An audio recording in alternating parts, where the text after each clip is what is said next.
салом ва дуруди бисёр бародарону ҳамзабонони азиз. оё шумо медонед ки дар ислом кадом гуноҳ бузург аст? дуздӣ не, ғорат не, ҳамаи гуноҳ бахшида мешаваду ширк не. ва чаро ин гуноҳ бузургтарин гуноҳ шуд? зеро вақте ки аввал ислом ба вуҷуд омад, ҳамчун як ҳизби хурд онҳо ба хулосӣ омаданд, қонунҳои сахте ҷорӣ карданд ки то ин ки мардуми мусулмоншуда аз дини худ барнагарданд.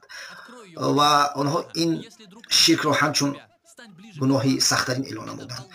ва вақте ки ба ин баҳона тамоми бутпарастову бисёр худоиҳоро нест карданду молҳояшро ба хонаҳоим дароварданд.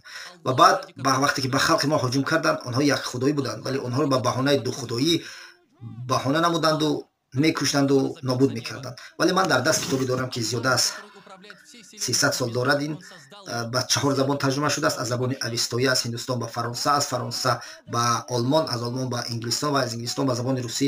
тахминан 10-20 сол пеш, тахминан не ва аниқаш соли 2007 тарҷума шудааст.